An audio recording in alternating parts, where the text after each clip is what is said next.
ಒಳ್ಳೆಯ ಸಂಸ್ಕಾರ ಎಂದರೇನು?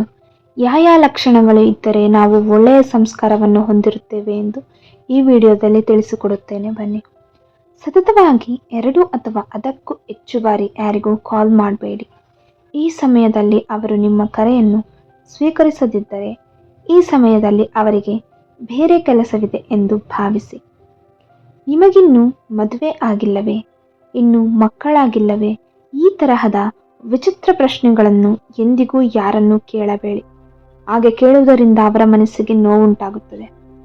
ನಿಮಗೆ ಇನ್ನೂ ಜಾಬ್ ಅಥವಾ ಕೆಲಸ ಸಿಕ್ಕಿಲ್ವೇ ಎಂದು ಯಾರನ್ನು ಯಾವಾಗಲೂ ಕೂಡ ಕೇಳಿ ನೋವುಂಟು ಮಾಡಬೇಡಿ.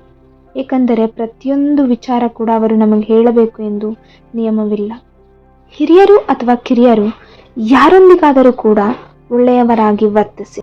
ಇದರಿಂದ ಅವರ ಗೌರವವನ್ನು ನಾವು ಹೆಚ್ಚು ಮಾಡುತ್ತೇವೆ ಮತ್ತು ನಮ್ಮ ಗೌರವವು ಕೂಡ ಹೆಚ್ಚಾಗುತ್ತದೆ. ನಿಮ್ಮನ್ನು ಯಾರಾದರೂ ಮನೆಗೆ ಇನ್ವೈಟ್ ಮಾಡಿದಾಗ ನೀವು ಎಂದಿಗೂ ಹಿಂಜರಿಯಬೇಡಿ. ನಾನು ಹೋಗಲ್ಲ ಎಂದು ಸುಮ್ಮನಿರಬೇಡಿ. ಸ್ವಾಭಿಮಾನದಿಂದಿರಿ, ಕಾನ್ಫಿಡೆಂಟ್ ಆಗಿರಿ. ಅದು ನಿಮ್ಮ ವ್ಯಕ್ತಿತ್ವವನ್ನು ಹೆಚ್ಚಿಸುತ್ತದೆ. ಯಾರಾದರೂ ನಿಮ್ಮನ್ನು ಹೋಟೆಲ್ಗೆ ಇನ್ವೈಟ್ ಮಾಡಿದಾಗ ನಿಮ್ಮನ್ನು ಪೇ ಮಾಡಿ ಎಂದು ಯಾರೂ ಕೇಳುವುದಿಲ್ಲ ಮತ್ತು ನೀವು ಪೇ ಕೂಡ ಮಾಡಬೇಡಿ. ಮತ್ತು ನಿಮ್ಮ ಆರ್ಡರನ್ನು ಮಾಡಲು ಹೇಳಿದಾಗ ನೀವು ಆರ್ಡರ್ ಮಾಡಬೇಡಿ, ಅವರಿಗೆ ಆರ್ಡರ್ ಮಾಡಲು ಬಿಡಿ. ಒಬ್ಬೊಬ್ಬರದು ಒಂದೊಂದು ದೃಷ್ಟಿಕೋನ.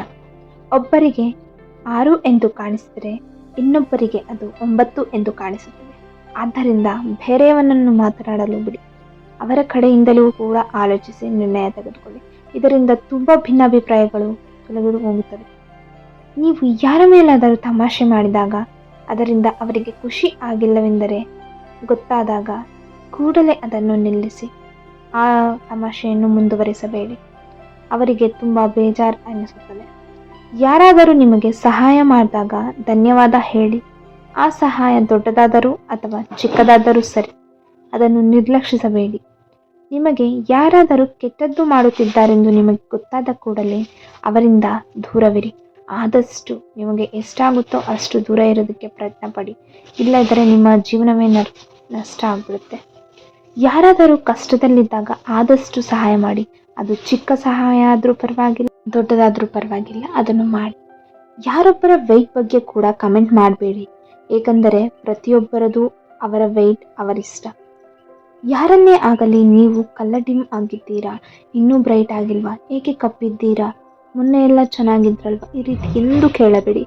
ಅವರ ಮನಸ್ಸಿಗೆ ತುಂಬ ನೋವುಂಟಾಗುತ್ತದೆ. ನಿಮ್ಮ ಕೈಗೆ ಯಾರಾದರೂ ತಮ್ಮ ಮೊಬೈಲ್ ಕೊಟ್ಟಾಗ ಅದನ್ನು ರೈಟ್ ಅಥವಾ ಲೆಫ್ಟ್ ಸ್ವೈಪ್ ಮಾಡಿ ನೋಡಬೇಡಿ. ಮತ್ತು ಆ ಫೋನನ್ನು ನೀವು ಎಂದಿಗೂ ಆನ್ ಮಾಡಿ ನೋಡಬೇಡಿ. ಅದರಲ್ಲಿ ಅವರ ಪರ್ಸ್ನಲ್ ಇರಬಹುದು. ಯಾರಾದರೂ ನೇರವಾಗಿ ನಿಮ್ಮೊಂದಿಗೆ ಮಾತನಾಡುತ್ತಿದ್ದಾರೆ ಎಂದರೆ ನಿಮ್ಮ ಮುಂದೆ ಕೂತು ಮಾತನಾಡುತ್ತಿರುವವರ ಬಗ್ಗೆ ಗಮನ ಹರಿಸಿ. ಫೋನ್ ನೋಡಬೇಡಿ. ಸುಮ್ಮನೆ ಯಾರಿಗೂ ಕೂಡ ಸಲಹೆ ನೀಡಬೇಡಿ. ಯಾರು ನಿಮ್ಮಿಂದ ಸಲಹೆ ಕೇಳಲ್ಲ. ಯಾರ ಬಗ್ಗೆ ಆಗಲಿ ಕೂಡ ಯಾರ ಬಳಿಯೂ ಕೂಡ ಕೆಟ್ಟದಾಗಿ ಮಾತನಾಡಬೇಡಿ.